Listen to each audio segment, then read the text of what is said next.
Hi everybody, ready to tell you the next stage of my little journey.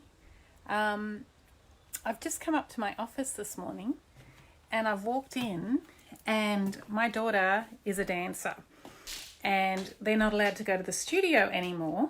So last night they did an online dance class. And I heard her, whinging to her dad that she needs a ballet bar, but I didn't really think any more of it. And I've come up into my office this morning and there is this rudimentary ballet bar set up with a piece of bamboo, clamped. All my stuff's shoved aside, my chairs are shoved aside, everything's just shoved aside. But Princess has her ballet bar. Can't be that strong, but yeah, interesting. So the things we have to do in these times, hey, these crazy times. So funny. So normally I have my table here, but that's been moved because now I have a ballet bar. Maybe I could do some ballet moves. I was never taught ballet. I don't have any ballet skills whatsoever. So yeah, I won't be doing pliés for you today, just my usual banter about my trip. So where were we up to? I got to Simonstown. Now Simonstown is one side of Cape Town and we spent a few weeks in that little, the sacrifices we mums make for our kids, right, Kimberly? So we're in Simonstown and we spent a couple of weeks there and now we had to sail around the Cape of Good Hope. Now it's all a little bit confusing because the actual southern tip of Africa is actually called Cape Agulhas, but nobody knows that. Everybody knows about the Cape of Good Hope.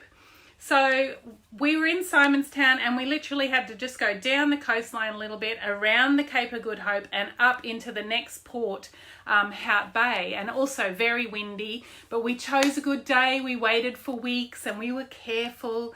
And Mads is watching. You're going to hear my Cape Town stories and I'm sure you've got a few because I think you went the same season as us to St. Martin or maybe the year after. I'm not sure.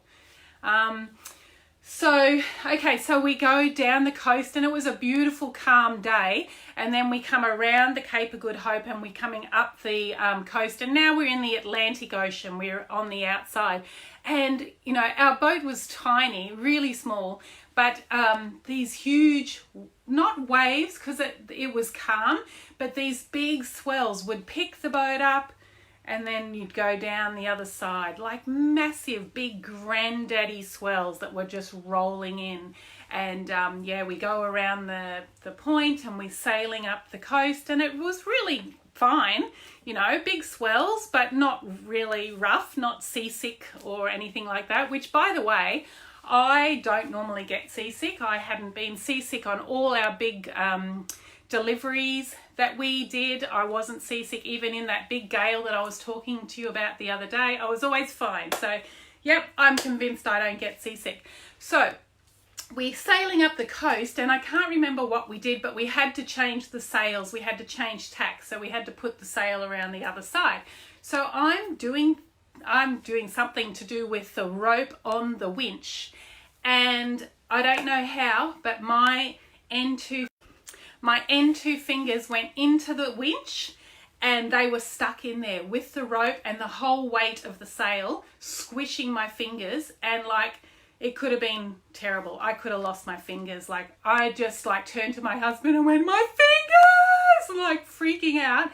And he is Mr. Calm, just so calm. He's like, okay, we'll just, whatever he did, I think he turned up into the wind so that the pressure came off the sail and then he was able to get my fingers out. And I looked down at my fingers and you could actually see the print of the rope in my fingers. My fingers were so mangled up. No blood, just squished flat where the rope had imprinted into my fingers. I took one look at my fingers and went, blah. I was sick. That was it. And that was more of a shock reaction, I guess. But yeah, that was awful. And we got into Hout Bay fine and my fingers were fine. It was just the shock of nearly losing my fingers. That's what could have happened. You have to be so careful with the ropes when you're under sail because the whole power of the wind that's in the sail has the power over, you know, over, it's just so much strength. So yeah, I was super lucky.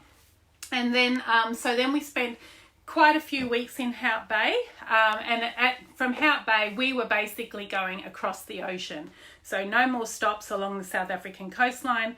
We were there, we were waiting for the most perfect weather window to get us far enough away from the Southern Ocean and from Cape Town and from South Africa, to get us far enough away to get out of that danger, Southern Ocean, those sort of conditions. And I think we waited about 4 weeks. Now, I had lived in South Africa, it was 5 years at this point, and because I had been working for Billabong South Africa, I'd been their head designer, and every year my boss had gotten me a new work permit, and that was all fine. But then I'd had to leave my job when we were going sailing, and then there was no more visa renewals. So my visa was actually up like at the end of January, and they had stamped in my passport, no further extension on this visa. I'm out. You got to leave.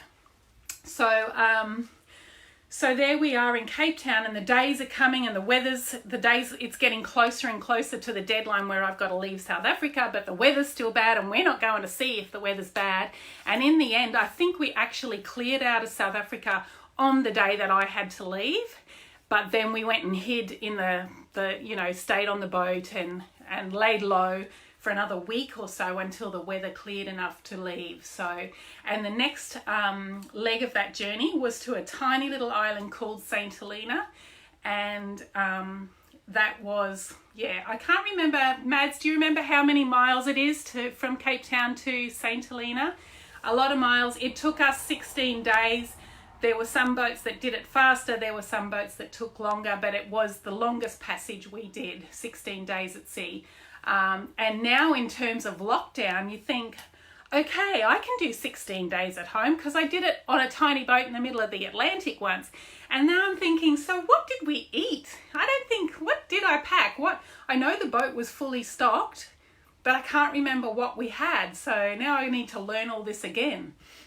So yeah, and we didn't have a ballet bar. Now I got a ballet bar, how can't go wrong. All right, guys. How's it going for you? Have you guys been out? How's the supermarket? You are managing to get supplies? Anybody making bread? Or are you still able to buy bread? I didn't really make a lot of bread at sea because most of the time I was too exhausted or too lazy, maybe. We didn't have an oven on the boat. We only had a 2-burner stove, but we had this pressure cooker, and I did cook scones. I don't know do you have them in America? Do you have scones? Scones? I think that's an English thing. So I do remember once making scones in the pressure cooker, and we were just like, oh, this is the best thing ever. It's like amazing. So in my next video, maybe I'll tell you a little bit about that journey. If I can actually find, I've kept all I kept a journal when we were underway. Day 1, this happened. Day 2, this happened. And when we got to St. Helena, I typed it all up and emailed it off to the family. And Justin's family actually printed it all out and handed it all around to their friends. So everybody, all their friends and their friends' friends were following our little journey across the sea. So if I can find that, I'll start, reading some of that to you, because it's interesting, and a lot of it I've actually forgotten, So, yeah. All right. Give us a comment below. Tell us what you think. Tell us if you've got a journey that you would like to share. Maybe one of you guys wants to do a live. Yeah, not really. It's a bit confronting being live, because you're stammering and you sound silly, and what if you say the wrong thing? But yeah, I guess I'm getting used to it now. Kimberly says, my daughter was able to get some groceries today, and we're sharing with my other daughter. That's great. Patricia loves scones. Tammy, hi. Mads. Yes, Mads' boat was smaller than ours, 4 foot smaller. I think was a 30-footer or 31-footer. Ours was 34. Oh, you want to see my ballet moves? No way. I don't have any ballet moves.